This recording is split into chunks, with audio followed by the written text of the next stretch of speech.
कहा गया है सुना गया है कोई न बोले, कहा गया है सुना गया है कोई न बोले, ज़बां दराजों को मशवरा है कोई न बोले।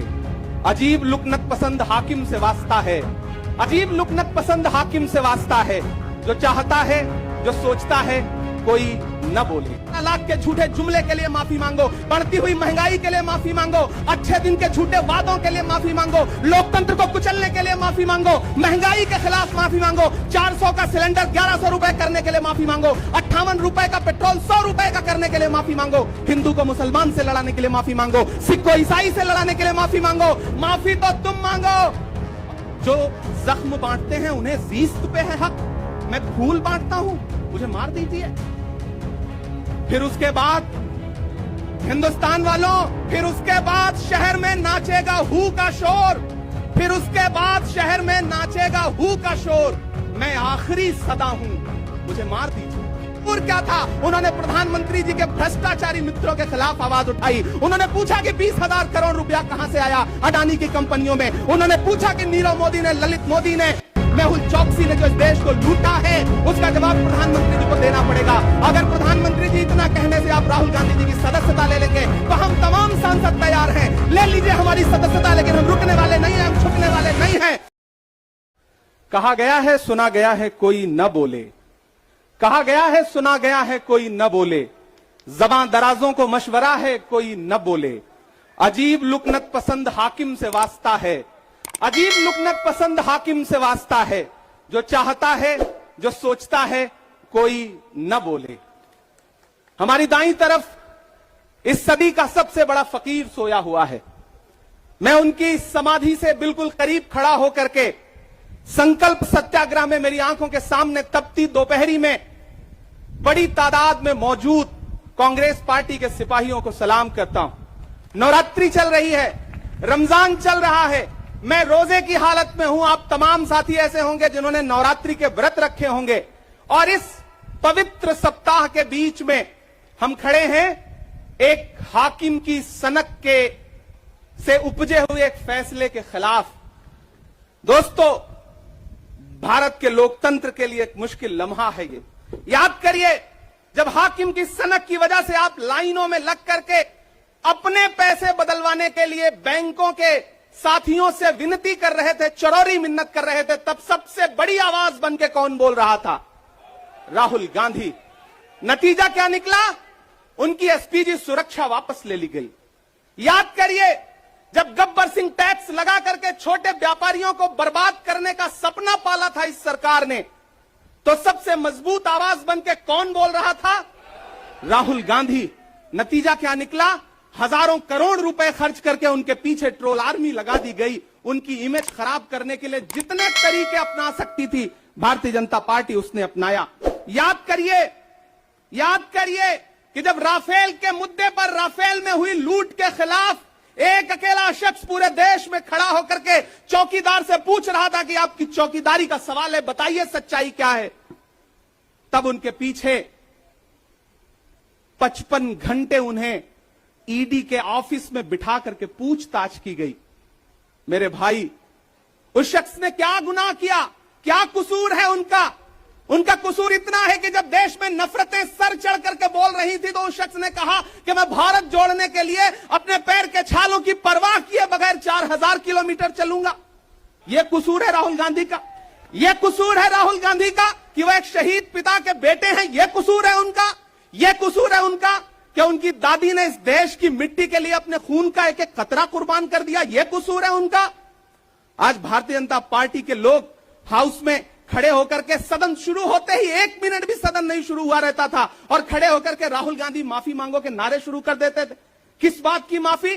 क्योंकि वो भारत जोड़ रहे हैं, वो लोकतंत्र को बचाने की बात कर रहे हैं। अरे भाजपाइयों, माफी तो आपको मांगनी चाहिए। 15 लाख के झूठे जुमले के लिए माफी मांगो, बढ़ती हुई महंगाई के लिए माफी मांगो, अच्छे दिन के झूठे वादों के लिए माफी मांगो, लोकतंत्र को कुचलने के लिए माफी मांगो, महंगाई के खिलाफ माफी मांगो, 400 का सिलेंडर 1100 रुपए करने के लिए माफी मांगो, 58 रुपए का पेट्रोल 100 रुपए का करने के लिए माफी मांगो, हिंदू को मुसलमान से लड़ाने के लिए माफी मांगो, सिख को ईसाई से लड़ाने के लिए माफी मांगो। माफी तो तुम मांगो। और अगर तुम ये कहते हो कि राहुल गांधी ने विदेश में जाकर के भारत का अपमान किया, तो प्रधानमंत्री जी मैं आपसे पूछना चाहता हूं कि जब दोहा में, शंघाई में, कैलिफोर्निया में, अमेरिका में खड़े होकर के आप कह रहे थे कि भारत तो सपेरों का देश है, भारत में पैदा होना तो पाप है, प्रधानमंत्री जी माफी तो आपको मांगनी चाहिए। मैं आज प्रियंका दीदी को सुन रहा था, मेरी आंखों में आंसू थे उनका भाषण सुन करके।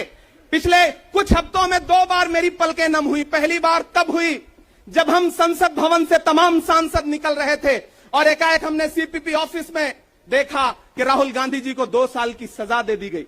उन लम्हों में मेरी आंख में आंसू थे। मैं शायर हूं तो मैं भावुक हूं, शायद इसलिए मेरी आंखें नम हो जाती हैं ऐसे लम्हों में।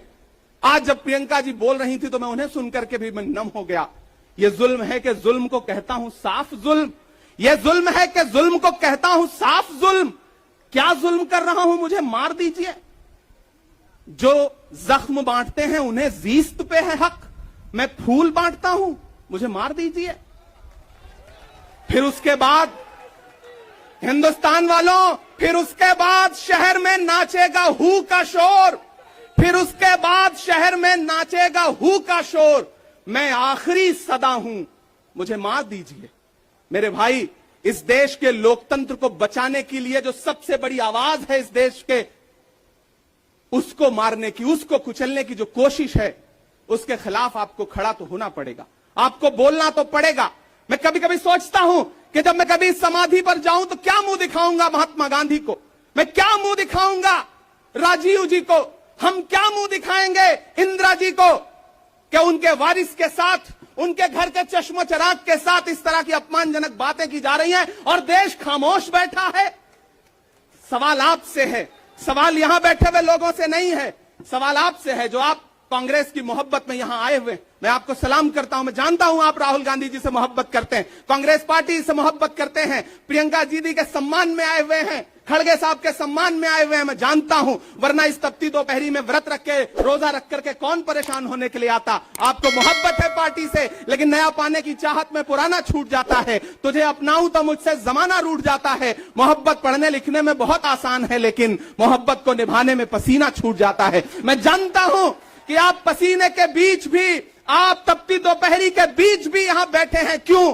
क्योंकि आपके मन में पीड़ा है। आप देख रहे हैं कि लोकतंत्र को किस तरह से कुचला जा रहा है। मेरे भाई, ये एक मुश्किल वक्त है। मैं इस मंच पर खड़ा होकर के, गांधी समाधि के इस मंच पर खड़ा होकर के पूरे देश का आह्वान करता हूं कि अब समय राहुल गांधी के सत्याग्रह का नहीं है। अब राहुल गांधी जी से आगे बढ़कर के देश के एक एक व्यक्ति के ऊपर बात आ गई है। एक ऐसी आवाज जो आपके लिए संसद में बोल रही थी, कसूर क्या था? उन्होंने प्रधानमंत्री जी के भ्रष्टाचारी मित्रों के खिलाफ आवाज उठाई। उन्होंने पूछा कि 20,000 करोड़ रुपया कहां से आया अडानी की कंपनियों में। उन्होंने पूछा कि नीरव मोदी ने, ललित मोदी ने, मेहुल चौकसी ने जो इस देश को लूटा है, उसका जवाब प्रधानमंत्री जी को देना पड़ेगा। अगर प्रधानमंत्री जी इतना कहने से आप राहुल गांधी जी की सदस्यता ले लेंगे तो हम तमाम सांसद तैयार हैं, ले लीजिए हमारी सदस्यता, लेकिन हम रुकने वाले नहीं हैं, हम झुकने वाले नहीं हैं, हम मुसलसल बोलते रहेंगे। मैं हिंदुस्तान के लोगों से कहना चाहता हूं कि हमने सहराओं में हासिल किया आसानी से,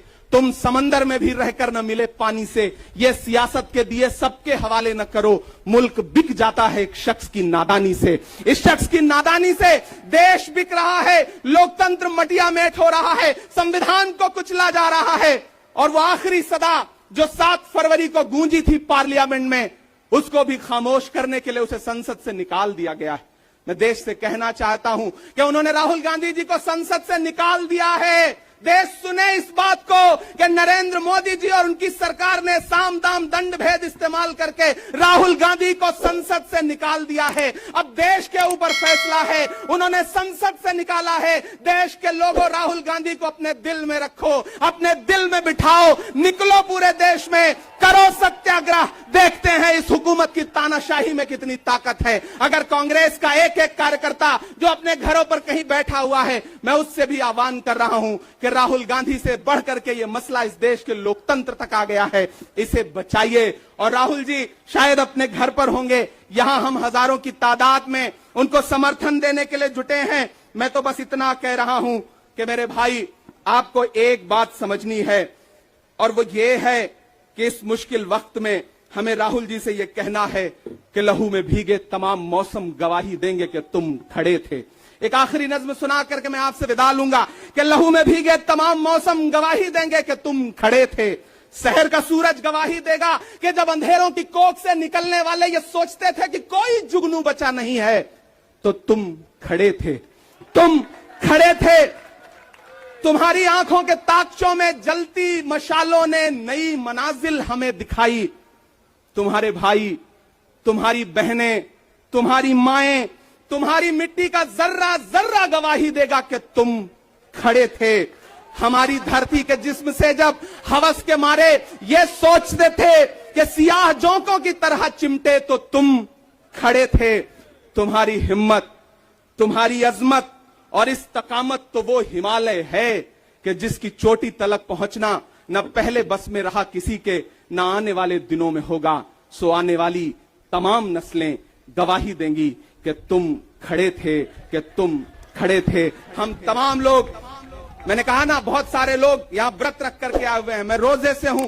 हम तमाम लोग इस देश के लोकतंत्र को बचाने के लिए राहुल गांधी जी के साथ अलल ऐलान खड़े हैं, खड़े रहेंगे और एक एक सांस तक उनके साथ खड़े रहेंगे। ये हमारा राहुल गांधी जी से वादा है। जिसे खौफ नहीं है मुरझाने का, हम उस गुल के साथ खड़े हैं। कैसा भी दौर आए लेकिन हम राहुल के साथ खड़े हैं। कल भी खुलकर साथ खड़े थे, आज भी खुलकर साथ खड़े हैं। कैसा भी दौर आए लेकिन हम राहुल के साथ खड़े हैं।